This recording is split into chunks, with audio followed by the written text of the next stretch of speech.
Welcome back to TTS, where we hear the latest tea about the Gilded Age. Tonight we'll be having a look about the age itself, which is definitely happening at this moment. The Gilded Age is a time period after Reconstruction. Everyone remembers that, right? Anyways, this was a time period of transformation of the economy, technology, government, and social customs of America. But today we will take a closer glimpse into wage earners and culture of work during the time period. The workers of the time period suffered the most because they were the ones responsible for making sure that all the factories as well as other jobs were working very swiftly and smoothly for the large corporations they were now being controlled by. New machines displaced employees through more jobs were created. There were still some jobs destroyed. Employers took advantage of the vast new railroad network and could bring in employers from all four corners of the country to beat down high wage levels. During the 1880s through the 1890s, 700,000 unskilled workers a year came into the country from Europe, creating a labor market more favorable to the boss than the worker. Individual workers were powerless against the giant industry, and it definitely showed. Lucky for us, I found us a worker that can share his industrial experiences with us on the show. Welcome, worker. Thanks for having me. Since I'm tied down to a yellow dog contract, coming on this show is the only way for me to raise awareness about our lives. A yellow dog contract? Yeah, or well, an ironclad oath, whatever you elites want to call them. Anyways, the both of them are solemn agreements not to join a labor union. So basically you stay loyal to the company and the employer. We're like stay loyal to the harsh conditions they put us through. Such as? Working conditions are poor and monotonous.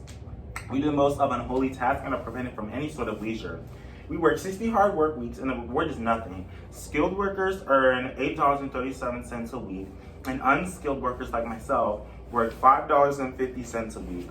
Workers in the South earn 30% less than the East and Midwest. So, yeah. I did hear about you immigrants coming into this country not knowing anything. Immigrants were unskilled, so they were willing to work the long, hard hours with low pay. Well, little to no pay. Especially the new immigrants who come from Southern and Eastern Europe searching for an opportunity to escape those harsh living conditions. These immigrants were not very skilled, and it's very hard for them to adapt and assimilate to the U.S. While the wealthy lived in gorgeous homes and dined on decadent dishes and could shower their children and guests during the holidays, as for us impoverished, we were doomed and drowned into filthy and nasty tenements. Excuse me, what? Of course, you don't know what it is. It's a new form of housing that was designed to have more apartments for families, including a shared restroom. These tenements were very fire hazardly, by the way, and the government just stands for this. Hey, it's beyond them. Don't act as if they didn't try their best with the women workers' compensation laws. Come again? You know, the laws that benefited workers that were injured on the job. The money didn't even come from the government because the idea of government dependency was to be avoided. Instead, the workers had to use their wages, which distinguished them from charity. The government at least owed them a little bit of money. I think you are all taking your anger out on the wrong people. Maybe we should bring in the enemy himself. Welcome, John D. Rockefeller. Pleasure to have you. Pleasure to be a pleasure. Rockefeller is the infamous CEO/creator of Standard Oil, which helped America's economy tremendously, bringing in worldwide customers. That's correct. Standard Oil is a shining example of American individualism. Now, critics claim that industrial combinations considered wealth as well as power in the hands of corporate tycoons. What's your opinion? Well, This is fun, but this isn't exactly about him. We were defenseless due to his plutocracy. my what? Plutocracy, ruled by the wealthy, you know, money is power, especially nowadays. Individual workers are powerless against the giant industry. Employers could pool vast wealth through thousands of stockholders. Correct again. You did your research, as well as retain high-priced lawyers, buy a local press, and maybe pressuring just a few politicians. But hey, that's a business. Do you know this is going on public television?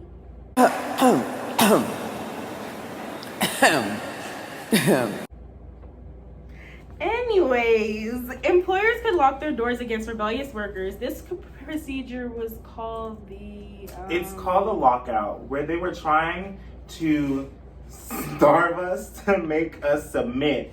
And if employers got annoyed with certain workers, they would put them on a block list. This would bounce around fellow employers. Much like a red card on a record, the blacklist is a list or register of people who are deemed of a certain privilege, service, or mobility. Big corporations such as Standard Oil use injunction. Injunction is a method used by corporations to handle strikes, since y'all love to do those. This is cute and all, but are we going to ignore the fact that people literally lost their limbs? Huh? Who had been saying that? Who said that? Who said that? Who said that? Lots of people that work in these factories had fingers crushed or completely cut off, and they were still expected to reach their quota or they would be deducted from their pay. They are already small pay. We weren't even allowed to go on bathroom breaks until our lunch break. You're welcome, we give you that. And us women, we were in this malarkey too. New inventions of the typewriter and the telephone, switchboard made us open to many economic opportunities, and most of us weren't in this for independence by glamour, but because economically we had to. Sure. We faced the same long hours and dangerous working conditions as our husbands and children. Of course, we earned even less because women's jobs only deserve wages less than men. Sounds great. So many injuries by answering a telephone. We worked in factories run by coal-burning machinery. That is very dangerous. All of this for bloody Rockefeller. I battled my way to the top like Carnegie. These laborers should do the same. Until then, they'll work as such. This is bull. Big businesses can combine into trust and raise prices. However, a worker cannot combine into unions to raise wages. That's just law. But I'm done here. I have money to make. I'm going. Oh. Okay. For those who may be confused, trusts are a consortium of independent organizations formed to limit competition by controlling production and distribution of a product and service. He didn't add the fact that his marvelous corporations might even own the company town with its high-priced grocery stores and easy credit. The workers would sink into debt. Or the fact that when he tries to rule out competition by modifying his products, it's affecting my wages. Our wages? I'm sorry, miss, but what did you say your name was? If you ever told us. Okay. Anyways, a nation of farmers and independent producers was becoming a nation of dependent wage earners. By 1860, half of all workers were self-employed. By the end of the century, 2 of every 3 working Americans depended on wages and their employer. This was because agriculture declined in relation to manufacturing. Reformers struggled to give us protection when it came to our jobs and wage protection, and it cost us our freedom. All around me are familiar. Depressing. Anyways, y'all heard it / saw it first. Have a nice